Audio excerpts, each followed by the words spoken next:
I urge you, I implore you, are privileged this evening to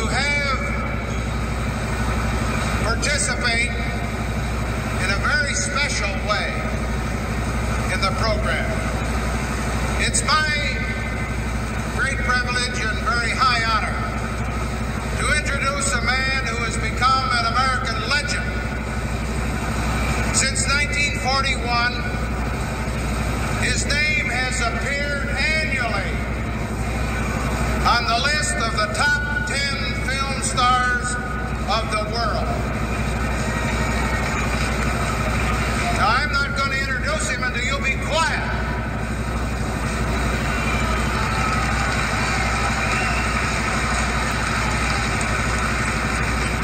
So you can either be quiet or wait. As I said, his accomplishments in the film world have become worldwide. In the latest poll, his name once again headed the list as #1. It's my honor and very great privilege to introduce the Duke of Hollywood, Mr. John Wayne.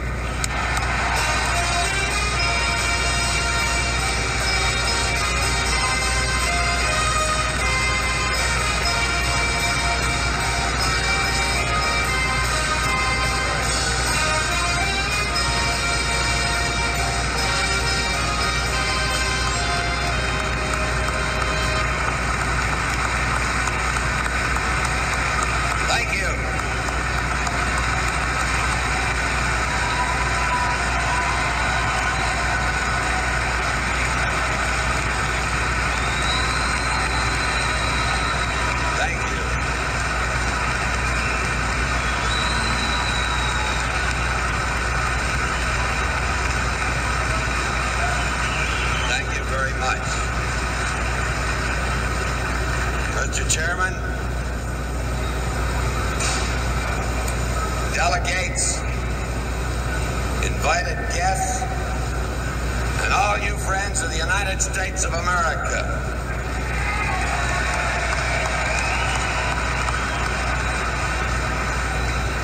Don't get settled down for a speech, because it isn't coming. I guess I'm here just to say hello to all of you and to help be a part of a convention that is going to elect the next president and vice president of this country that we're proud to call our home.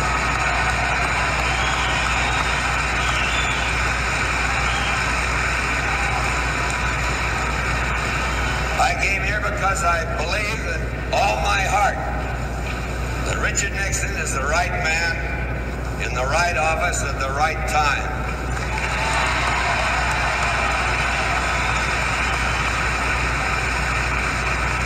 We spend most of our lives trying to figure out the good guys from the bad guys.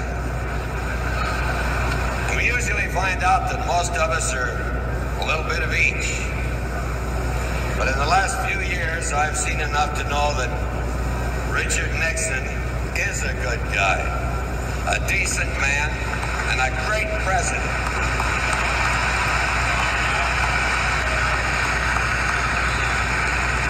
I'm proud that we have a president who realized the necessity of dialogue with our apparent enemy, and he was a man bold enough to go seek him out and attempt to get an honest reading on him, eye to eye. Bold enough to stand by our less fortunate friends in Vietnam, in spite of the pressure of political opponents who, by their legislative and administrative actions, caused the monstrous problem which faces our president. That's my kind of a man. I'm going to vote for him, I'm going to work for him, and I'm going to pray for him.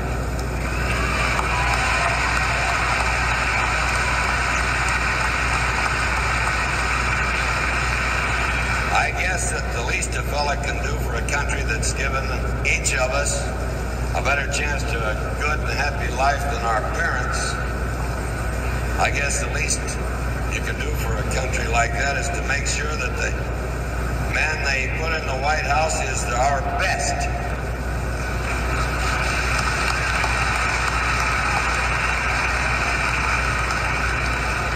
To make sure he's the kind of a man who'll bite the bullet and make the tough decisions.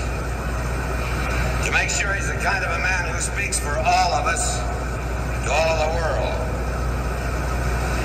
To make sure he's a man strong enough to see it like it is, make the strong decision, even if it seems unpleasant, unpalatable, and unpopular at the time.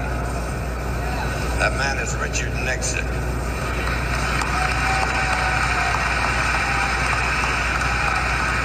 He's been striving with all his heart to find a way to lead us into a better tomorrow than God's children ever knew.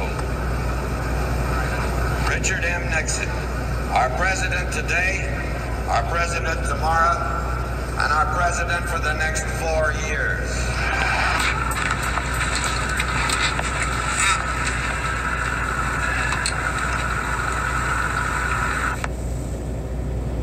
Well, now you explain to me what they truly did.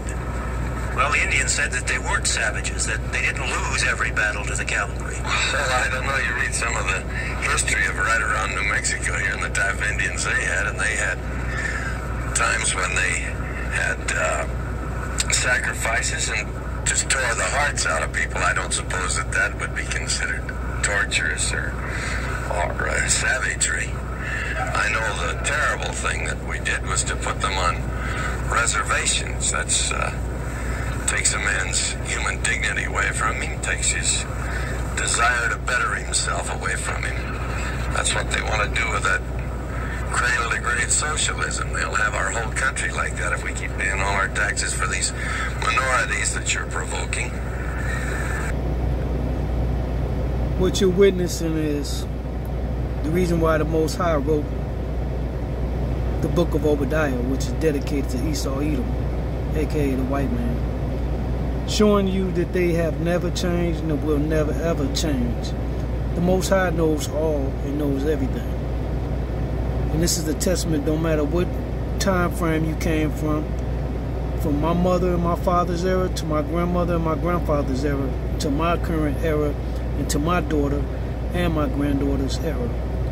Esau, Edom has never changed his understanding of evil and greed. No compassion whatsoever, because pain doesn't relate to them. That's why Obadiah was dedicated to them. Even when you have people being interviewed, black folks, minorities, white folks, you listen what the black folks say, they always talking about some we and us, meaning blacks and whites. All we have to do. White folks give a solution that takes you back to making America great again, to when we were just quiet and dealt with it. The conditions. That's they and they we. The good old days. That's what they want back. Black folks always in their captivity and under the curses, wanting to be accepted. Kumbaya.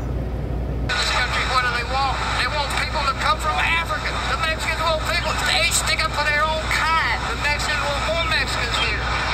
It's that way. We're at Mother Emanuel Church. This tragedy has gotten the country talking about racism, especially in the South. So we're going to take a road trip to where Dylan Roof grew up. And along the way, we're going to stop and ask folks, is the South more racist? Have you experienced any racism here as an African-American woman? No. Did you grow up in the South? I grew up in the South. I see a lot of things I didn't like. Real racism I didn't like. I didn't like people just whatever color of skin. None of that I didn't like. I hate it. Maybe it's the heat that caused everybody to act the way they do. Recently, President Obama said that we need to start getting real about racism and stop being so polite. What do you think? He needs to be a president and lead this country and not get involved in these type of issues. We made it to the State House in the capital, Columbia, where the Confederate flag is flying and debates are raging. So let's go talk to some folks. Is the South more racist? South ain't racist, no. If you ask most white people, how often do you think about race? They would say, I don't, right? So if you ask black people, how often do you think about race? I think most will say every day. There's all black colleges, there's all black churches, and nobody complains. But if whites have all white college, all white church, they're racist. I think it comes from a history of the fact that they had to, because of segregation, they had to establish their own schools and churches. Yeah, African Americans. Well, that's true. And everybody got along good back then. Sorry, say that again. Just the segregation, everybody got along good.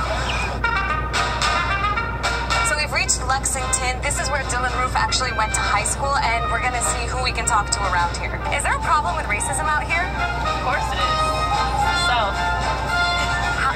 Down here. What went on in your mind when you heard about what Dylan did? I wasn't surprised. Why?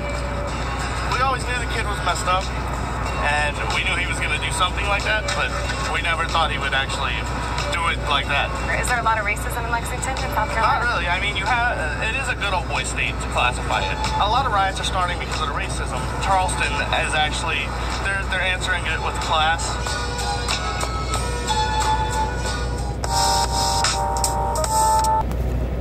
What I'm sharing with y'all is facts, not opinion.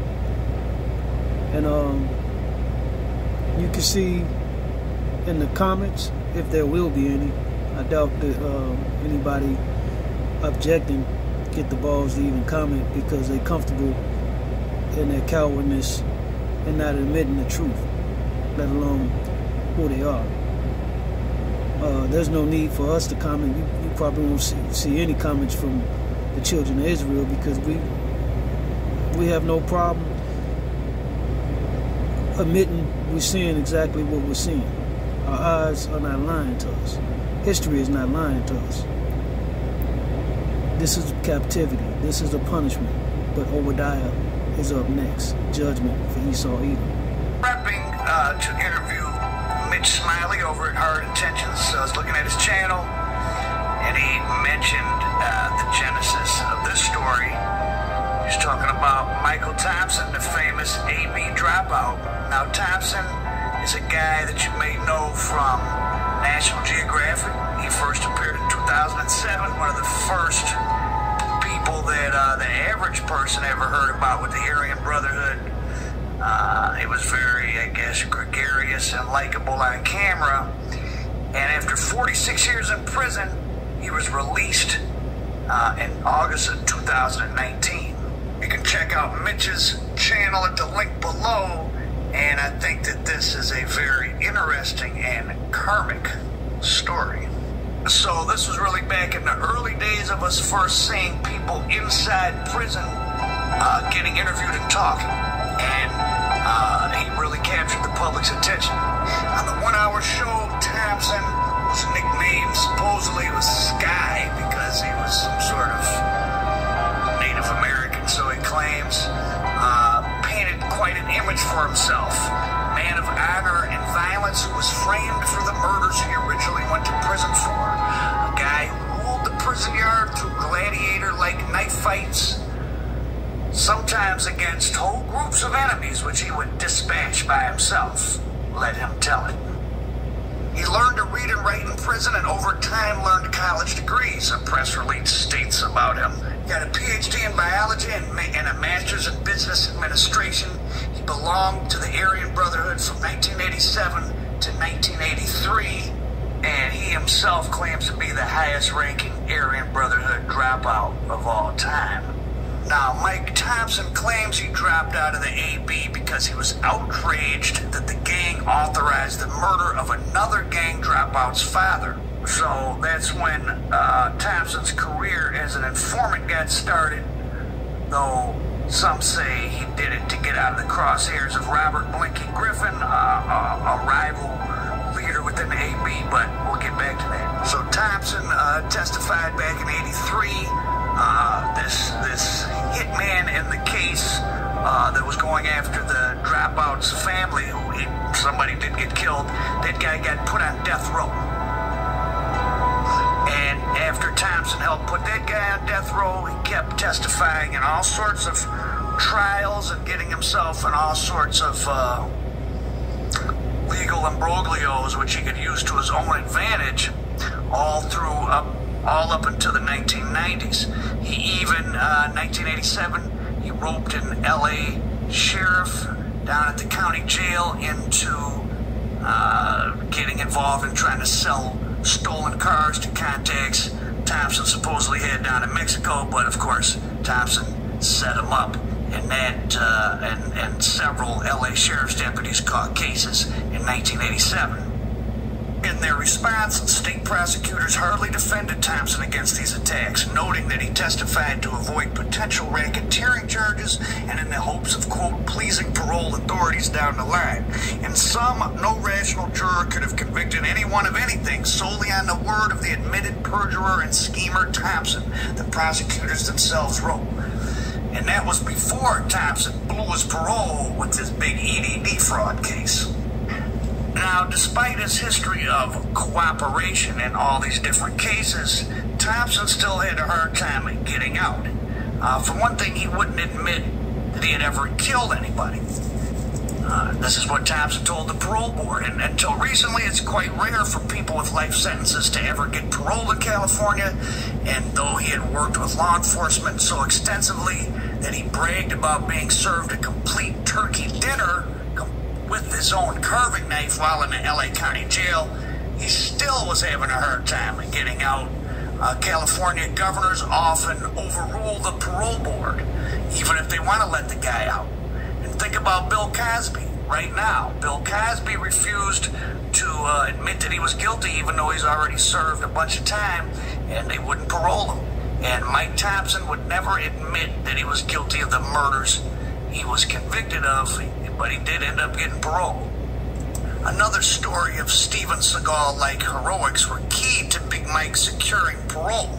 The 6'4" Thompson, who says he could bench press 600 pounds back in the day when he was hanging with AB royalty Tyler Hulk Bingham and Barry the Baron Mills, said he took a vow of nonviolence that withstood a true test. In 2015, a Mexican mafia hitman got to him in prison and attacked him using a homemade knife, slicing his ear in half and cutting him in the throat. When the would-be assassin stabbed him a third time, mind you, he's supposedly cut in the throat, has his ear hanging, Michael Thompson grabbed a shank, and he said, quote, there was a window of opportunity. I saw it, I played it through my head, I knew what I could do to him. But, Michael Thompson said, this is where my vow of nonviolence kicked in to the parole board, and he laid the knife down and sat on it and waited for staff to come and get his assassin. But I don't know if this stuff actually happened or if the parole board verified it. His lack of violence over past decades, quote, clearly shows that you know how to manage yourself for a prolonged period of time, a parole board commissioner said. Whatever reservations we have about your personality, is basically overcome by that huge objective fact.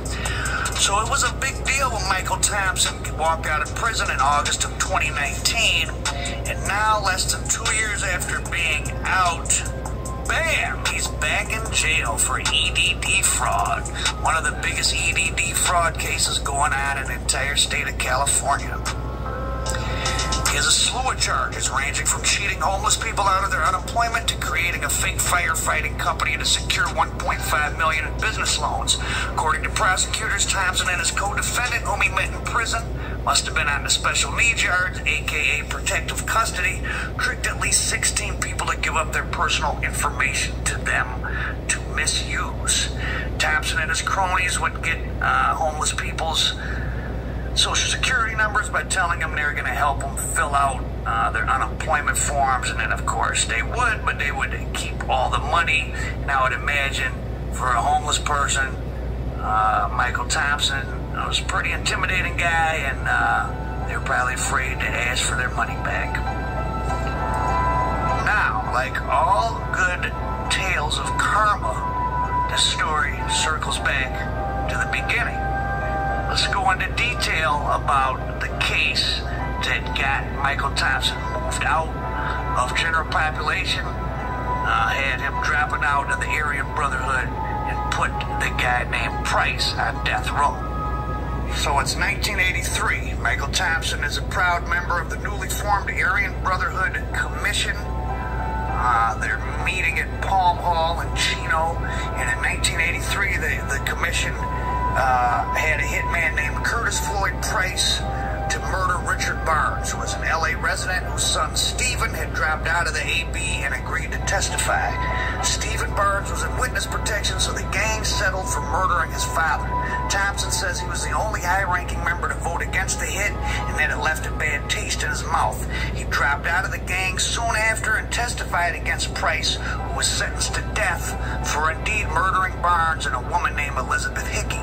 Now, Curtis Price has been appealing his conviction and death sentence for more than 30 years. In recent court records, he described Thompson as a liar and exaggerator whose, quote, multiple hearsay claims about Hickey's murder should have never been given to the jurors. So there may be one more old-school Aryan Brotherhood hitting the streets soon, one fresh off a death row, Curtis Richard Price, because one of the chief pieces of evidence against him, Michael Thompson, has been shown to be a total fraud. The vision of Obadiah. Thus saith the Lord God concerning Edom. We have heard a rumor from the Lord, and an ambassador is sent among the heathen. Arise ye, and let us rise up against her in battle. Behold, I have made thee small among the heathen, thou art greatly despised. The pride of thine heart hath deceived thee, thou that dwellest in the clefts of the rock, whose habitation is high, that saith in his heart, Who shall bring me down to the ground?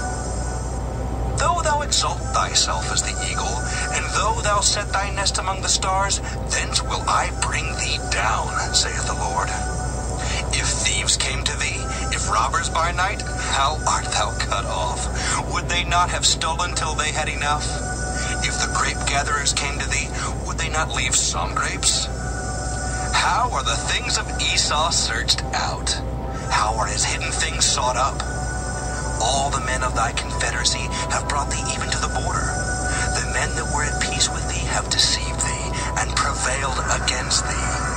They that eat thy bread have laid a wound under thee. There is none understanding in him. Shall I not in that day, saith the Lord, even destroy the wise men out of Edom, and understanding out of the mount of Esau?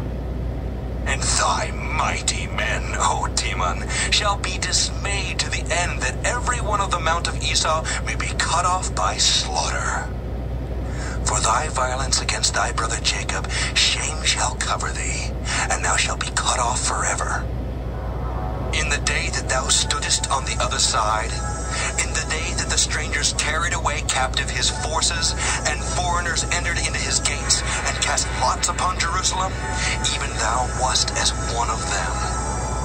But thou shouldest not have looked on the day of thy brother in the day that he became a stranger.